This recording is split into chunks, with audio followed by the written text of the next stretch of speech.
আসসালামু আলাইকুম। আপনাদের সবাইকে স্বাগত জানাচ্ছি আমাদের সলিডওয়ার্কস কোর্সের টিউটোরিয়াল 3 তে। এই টিউটোরিয়ালে আমরা জানব আপনি সলিডওয়ার্কসে কিভাবে একটি টেমপ্লেট আপনার পছন্দসই ফিচার অনুসারে সাজাবেন এবং এটিকে কিভাবে সেভ করবেন যাতে পরবর্তীতে আপনার যখনই দরকার হবে তখনই যাতে আপনি ব্যবহার করতে পারেন। তো টেমপ্লেট সেট করার আগে আমরা প্রথমে নিউ ক্লিক করব।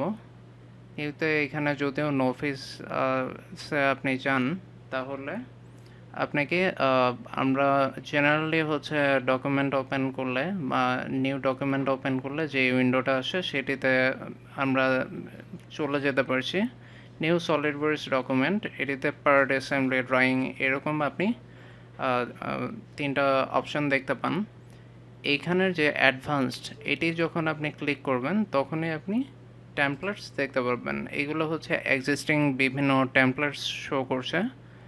তো আপনি এক্সিস্টিং কোনো টেমপ্লেটস থেকে যদি ওপেন করতে চান, আমি যদি পার্ট টেমপ্লেটটি ওপেন করতে চাই, পার্ট সিলেক্ট করে ওকে যখন ক্লিক করব তখনই হচ্ছে সেই টেমপ্লেটটি ওপেন হচ্ছে।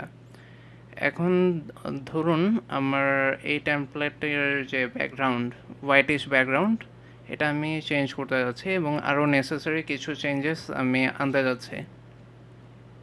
তো আমি অ্যাপ্লাই সিনে গিয়ে ডাস্টি অ্যান্টিক যে অপশানটি আছে সেটি ক্লিক করলাম। আমার ব্যাকগ্রাউন্ডটি চেঞ্জ হয়ে গেল। এরপর ম্যাটেরিয়ালসে গিয়ে রাইট ক্লিক করে আমি ধরুন কপার সিলেক্ট করে দিলাম ম্যাটেরিয়ালস। আর এইখানে ইউনিটসে গিয়ে আপনি আপনার পছন্দসই এমকেএস বা যে কোনো ইউনিট সিলেক্ট করতে পারেন।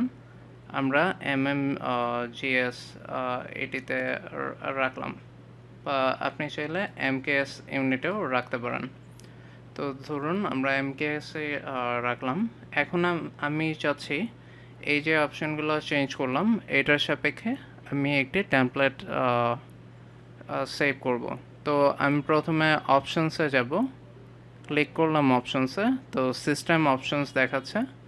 সিস্টেম অপশনসের যে ফাইল লোকেশনস আছে সেটি সিলেক্ট করতে দেখুন এক্সিস্টিং যে টেমপ্লেট আছে ডকুমেন্ট টেমপ্লেটস এই ফোল্ডারের আন্ডারে সেগুলোই দেখাচ্ছে। তো আমি নিউ যদি একটি অ্যাড করতে চাই তাহলে আমাকে প্রথমে বলছে ব্রাউজ ফর ফোল্ডার্স। তো আমি ডেস্কটপে ব্রাউজ করলাম।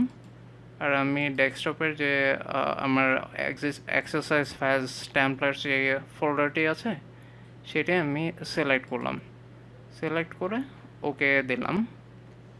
তো এটি আসলে অ্যাড হয়ে গেল এইখানে।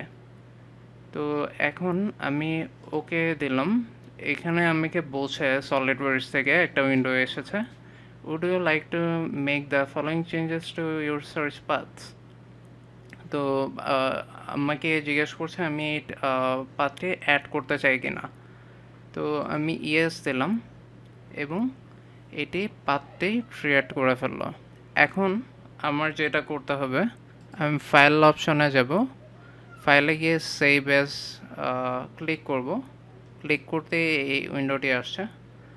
এখন আমি আমার যে ডেস্কটপের যে ফোল্ডারটি ছিল টেমপ্লেটস সেটিতে গেলাম এবং ফাইল নেমে যেহেতু আমি ম্যাটেরিয়াল কপার সিলেক্ট করেছি, সো কপার নামে একটি টেমপ্লেট ফাইল নেম দিলাম এবং সেভ এজ টাইপে .part.solidwork পার্ট এটি সিলেক্ট না করে এখন পার্ট টেমপ্লেটস বা .prt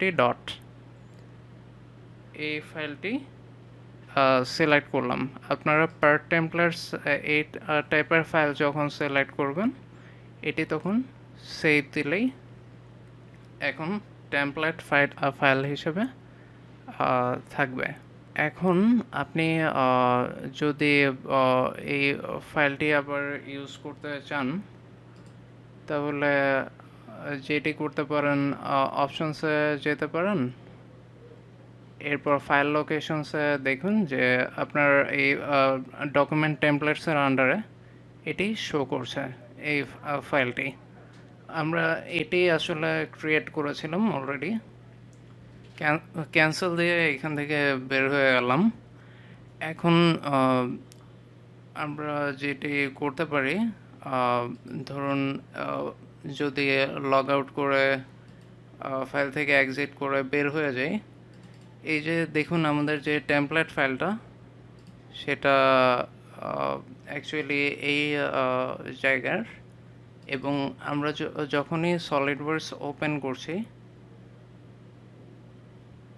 এটা ওপেন হতে কিছু সময় নেবে, আমরা সেজন্য ওয়েট করছি। এখন যখন আমি নিউ টাইপ করছি, দেখুন কপার নামে একটি টেমপ্লেট অলরেডি ক্রিয়েট হয়ে গেছে। তো ওকে যখন ক্লিক করলাম, দেখুন আমাদের সেই ডাস্টি অ্যান্টিক যে স্ক্রিনটা সেটি আছে, এবং আমাদের ইউনিট এমকেএসে আছে, এবং ম্যাটেরিয়াল কপারে আছে। তার মানে এখন আমি যতবারই আমার দরকার হবে এই ধরনের টেমপ্লেট, তখন আমি জাস্ট হচ্ছে আমার সিলেকশন থেকে কপারের টেমপ্লেটটা সিলেক্ট করব। তো এটা জাস্ট একটা এক্সাম্পল ছিল। আপনারা আপনাদের যা যা রিকোয়ারমেন্ট আছে সেই অনুযায়ী আপনাদের টেমপ্লেট সিলেক্ট করবেন, এবং এর ক্রাইটেরিয়াগুলো সেট করে দিয়ে আপনারা প্রথমে পাথ সিলেক্ট করবেন। এরপর আপনারা সেটা ফাইল টাইপে পার টেমপ্লেট হিসেবে সেভ করে আপনারা যতবার খুশি টেমপ্লেটটি ব্যবহার করতে পারবেন। আশা করি এই ট্রিক্সগুলো আপনাদের জন্য খুব হেল্পফুল ছিল। আপনাদের সবাইকে অসংখ্য ধন্যবাদ।